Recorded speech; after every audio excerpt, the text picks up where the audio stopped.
My name is Rachel, and for 4 years, I thought I had found the one. Jason wasn't perfect, but I believed we were perfect together. We met during college orientation and hit it off over spilled coffee and bad jokes. From there, everything just flowed. We moved in together after graduation, got a rescue dog named Marley, and started planning for the future. The kind of future where we would grow old together, fight about what show to watch, and argue over how to fold fitted sheets. Our relationship wasn't all sunshine, though. We had our arguments. Jason had a bit of a wandering eye, and I had trust issues rooted in a past relationship. But we always talked it out. Well, I talked it out. Jason mostly nodded and promised to do better. And for the most part, I thought he did. But I should have trusted my gut. Our anniversary was coming up, our fourth one. Every year, we took a trip to somewhere new, just the two of us. The first year was a cozy cabin in Colorado, the second a beach house in Florida, and the third a rainy but romantic weekend in Seattle. This year, Jason said he'd planned everything on his own as a surprise. He even told me to keep the weekend free, not ask questions, and just trust him. I did. Like a fool, I did. The week before the trip, Jason said he had to travel for work. A sudden project out of state. We'll do our trip next weekend instead, he promised with a kiss on my forehead and a suitcase in his hand. I even helped him pack. But something felt off. The morning he left, he forgot his tablet at home. I noticed it after he'd already gone. It buzzed on the nightstand with a notification, a flight reminder. Not for a business trip. Not even under his name. It was under Jennifer West. Jennifer West. His ex. At first, I told myself it had to be a coincidence. Maybe he was booking a flight for a friend, or maybe it was just a travel deal email. But when I opened it, my heart dropped to my stomach. It was a full itinerary. 2 first-class tickets to Maui. A beachfront villa with a private pool. Romantic dinner reservations. Sunset boat rides. Couples massage. All of it scheduled for the exact weekend that was supposed to be our anniversary trip. And then came the photos. Jason was lazy with his digital footprint. His tablet was synced to his phone's photo backup. And there they were, pictures of Jennifer. Recent ones. Her smiling in our kitchen. Her holding Marley. Her wearing his hoodie. My hands shook. My breathing went uneven. My whole world blurred, like I was underwater. I sat on the edge of our bed staring at everything I thought was real and realizing it had been fake. I didn't scream. I didn't cry. I just stood up and quietly whispered to myself, okay. And then I disappeared. I didn't mean that in a dramatic way, no faking my death or deleting all my socials. But I left in the only way that really hits someone who thinks you'll never leave. I emptied our joint account. It was mostly my paycheck that kept it alive anyway. I left Marley with my sister and packed only a carry-on. I turned off my phone and left it on his nightstand, right next to his forgotten promises. But I wasn't done. I booked myself a room at a quiet lodge in a small mountain town 4 hours away. I knew Jason wouldn't even notice I was gone until days later, when he came back and found the silence. No dog. No girlfriend. No money in the account. While I sat on that cabin porch sipping tea and watching the mist roll over the trees, I thought about what to do next. See, Jason didn't just lie. He didn't just cheat. He stole time, memories, trust. He stole the trip I had dreamed about all year. He took my love and handed it to the woman who had once broken his heart, who, might I add, he swore was just a mistake. I had the tablet. I had access to his emails, his calendar, his life. And that's when it began, not just revenge, but slow, painful, calculated revenge. While Jason was clinking glasses with Jennifer on a balcony in Maui, I was forwarding emails. I sent photos of their secret getaway to his boss, labeled as evidence of misuse of company travel funds. I knew his company didn't allow unapproved personal vacations when claiming to be on-site for work, especially not luxury ones funded with the company credit card. But I wasn't done. I also contacted his landlord. The lease was in my name, and I had every right to terminate it early. I arranged for movers to come and take everything that was mine. Furniture, dishes, even the curtains. All the things I brought in I took back. Jason had been freeloading for months, barely paying bills while spending on designer cologne and fancy watches to impress clients. I canceled the utilities, removed my name from everything, closed the joint account, and transferred my half to a new one under my sister's address. I even contacted the rescue shelter and let them know about Marley's living situation with a guy who would be traveling with women and not around much. They agreed he should stay with my sister for good. And just before I settled into my quiet escape, I left Jason one final gift. A printed photo album titled Happy Anniversary. The first page had a picture of us in Colorado, smiling in the snow. The last page? A screenshot of his Maui reservation. And a sticky note that read, "You thought I wouldn't find out. You thought wrong. Enjoy your trip." I mailed it express, timed perfectly to arrive the day he came home. But none of that compares to what happened next. Because just as I was starting to move on, thinking I'd done enough, I got a call from someone I never expected, Jason's mother. And what she said turned everything on its head. She wasn't angry. She wasn't shocked. She sounded terrified. "Rachel," she whispered over the line, "you need to get away from him. He's not who you think he is. He's dangerous." My chest tightened. "What do you mean?" I asked. She hesitated.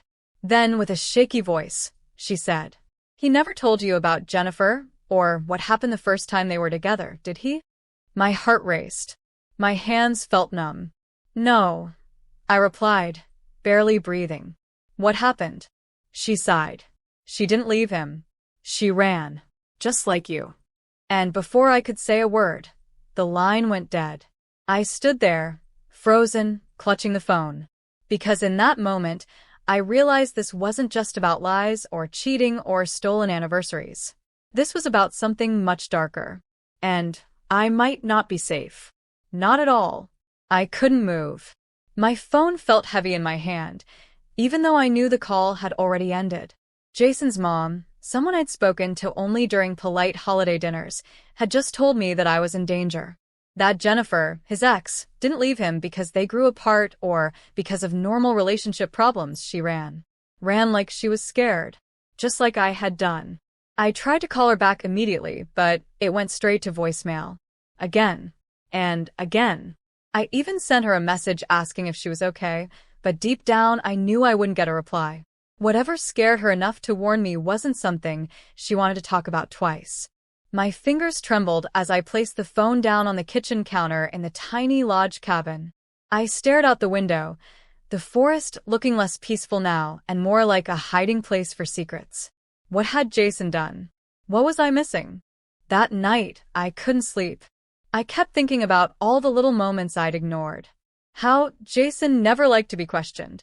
How he once punched a hole in the wall when I asked him about a late-night text. How Jennifer's name came up once before, and he changed the subject so fast it felt like I'd touched fire. I thought I was being paranoid. But now? Now I wasn't so sure. Still, the next morning, I told myself I needed to calm down. I reminded myself I had already cut Jason off. I had vanished from his life. There was no way he could find me. Not without my phone, not without access to my bank details, and certainly not after I deleted all my social media accounts. I figured the worst was over. So, I went into the small mountain town nearby and tried to distract myself. I grabbed a coffee at the local cafe.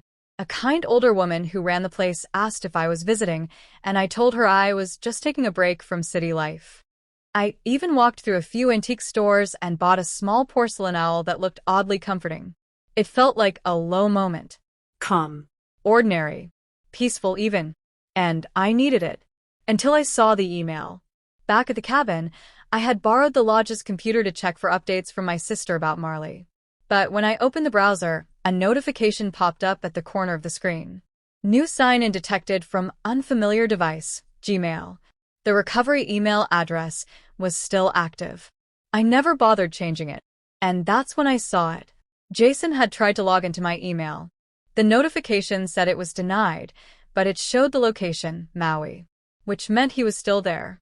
Or he had been there. Because suddenly I realized the date on the alert was from yesterday. the same day his mom had called. My stomach sank. Why would he try to access my email? Unless he realized I was gone and he didn't take it well.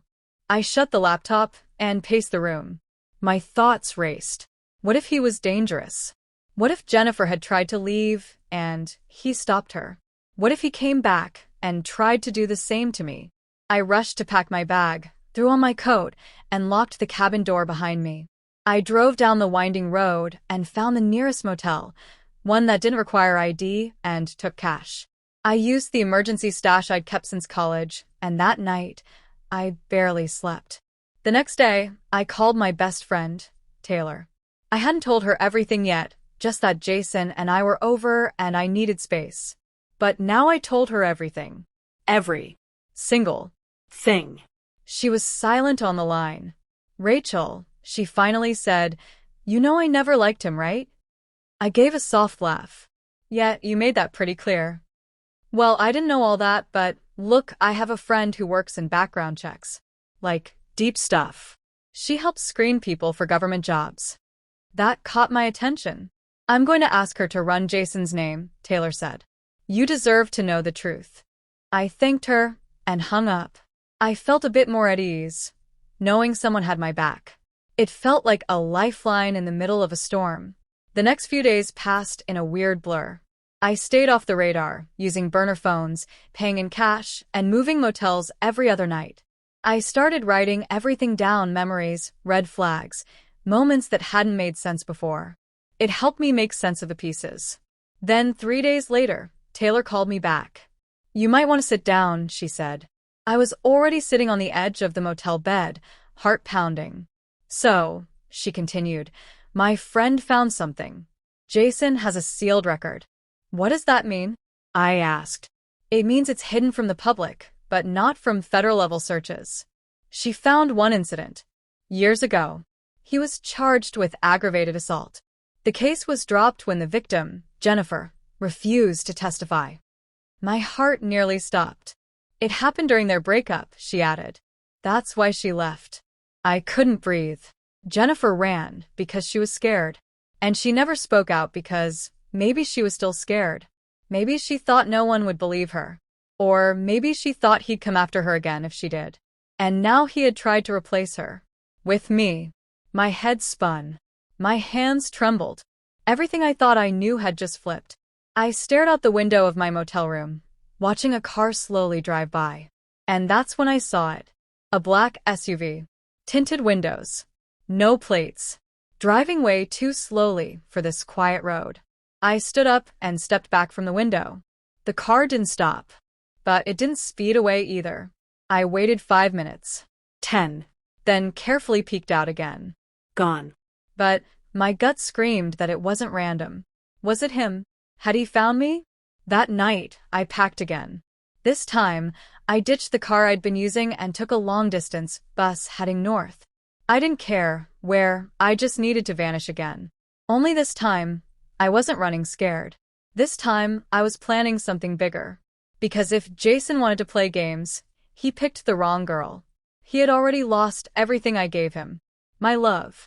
My trust. My loyalty. Now he was going to lose the one thing he never expected. His reputation. But first, I had to make one final stop. To the person who started all this. I had to find Jennifer. Because if she had the strength to run once, maybe together, we had the strength to end this for good. Finding Jennifer wasn't as hard as I thought it would be. It started with an old address I found in one of Jason's digital folders on the tablet, labeled Car Registration, Jennifer.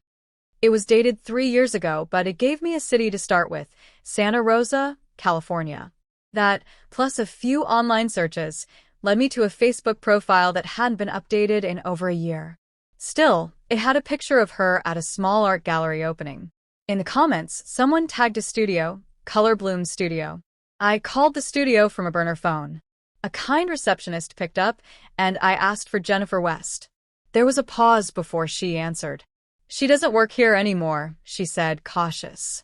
"May I ask who's calling?" I hesitated. I didn't want to scare Jennifer off, especially if she'd gone to great lengths to disappear from Jason's life. "I'm someone who knew her ex Jason Matthews," I said carefully. I'm not calling to hurt her. I'm calling because I think she's the only person who can help me stop him. There was silence on the line. Then, quietly, the receptionist said, "I'll let her know you called." I gave her a number to a second-burner phone and hung up. I didn't expect a call back. But later that night it rang. I answered instantly. "Rachel," the voice said. A little shaky. Soft. "Jennifer?" "Yes." A pause. "Are you okay?" I let out a breath. No. "Not really." We talked for almost an hour.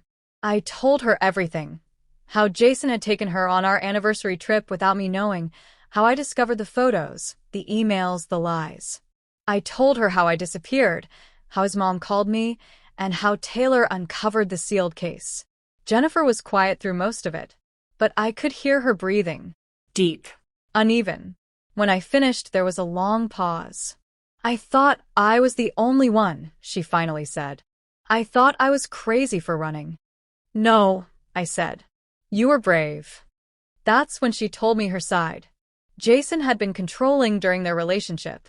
It started small, comments about her clothes, checking her phone, guilt-tripping her for hanging out with friends. Then came the anger, the shouting, the door slamming. One night, it escalated. She didn't share all the details, but I didn't need her to. The tremble in her voice said enough. She pressed charges, but dropped them after he showed up at her apartment sobbing, threatening to hurt himself. She didn't want his blood on her hands. So, she packed a bag and moved to Santa Rosa. "I've been looking over my shoulder ever since," she said. "He's not the kind of person who just lets go." "Exactly," I replied. "Which is why we need to make sure he has no more power over anyone." That night, Jennifer and I formed a plan. And it started with the one thing Jason cared about more than anything else. His image. See, Jason had built a clean, successful persona. He styled himself as a marketing consultant who helped brands tell their story. He had thousands of followers on LinkedIn and Instagram, where he posted motivational quotes and pictures of his traveling lifestyle. He gave talks at conferences and was even booked for a TEDx event in 3 months. And he had no idea that Jennifer and I were about to burn that entire image to the ground. First, we built a document, a timeline of abuse, lies, and deceit. Jennifer pulled out old text messages and voicemails she had saved, just in case. I added screenshots of the vacation booking he made under her name, while lying to me. Taylor helped us write it all in a clean, factual format. No slander, just truth. Then, we set up a website, thetruthaboutjason.com. On the homepage was a letter from Jennifer and me. It didn't name-call. It didn't attack. It simply told our stories side by side, how 2 women years apart were caught in the same web, how one escaped and the other nearly didn't. It ended with this line: "To anyone else who's felt trapped by someone they trusted, we believe you. And you are not alone." We linked every source, every screenshot, every email confirmation. And at the bottom, we placed contact information for domestic abuse resources and hotlines. Then we sent the link out, quietly, strategically, to his clients, to the TEDx organizers, to every brand he ever tagged in his influencer posts, and finally to his mother. I half expected her to be angry, to defend him, but she didn't. Instead, she replied with a short email. "I'm sorry I didn't speak up sooner. Thank you for your courage." But the storm hadn't even started yet. A week later, Jason's social media accounts were in chaos. Comments flooded his posts. "Is this true? What about Jennifer? Did you really take your ex on your anniversary trip?" Coward. He tried to turn off the comments. Then he deleted his Instagram. Then LinkedIn. Then his entire website. He went silent. Just vanished. Until the day he showed up. It was morning. I was back at my sister's place, finally feeling like I could breathe again. The doorbell rang. I peeked through the curtain and froze. It was him, Jason, standing on the porch like nothing had happened. He was wearing sunglasses, his hands stuffed in his jacket pockets. But I knew that stance, that posture. I felt my skin crawl. My sister wasn't home. Marley was barking like mad behind me. I didn't move. He knocked again. Harder. Rachel, he shouted. Open the door. We need to talk. My heart raced. My mouth went dry. He tried the doorknob. Locked. I grabbed my phone and dialed 911. Please state your emergency, the dispatcher said. There's a man on my porch, I whispered. He's not supposed to be here. I have a restraining order application pending. His name is Jason Matthews. We've received multiple calls about him, the dispatcher said. Officers are already on the way. Stay inside. Don't engage. I didn't move.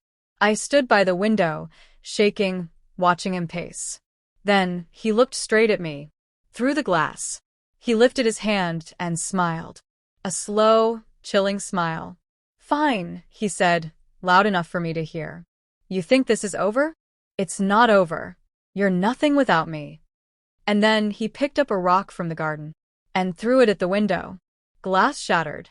Marley barked louder. I screamed and backed away. But just as Jason raised his hand again, red and blue lights flooded the street. 2 police cruisers pulled up fast. Officers jumped out, guns drawn, shouting commands. Hands in the air. Step away from the house. Jason froze. Then, slowly, he dropped the rock. I watched as they cuffed him on the spot, read him his rights, and dragged him to the back of the squad car. I couldn't believe it. It was over. Or so I thought. Because that night, while I tried to calm Marley down and clean up the broken glass, I got a text from a blocked number. Just 4 words. This isn't the end. The message chilled me.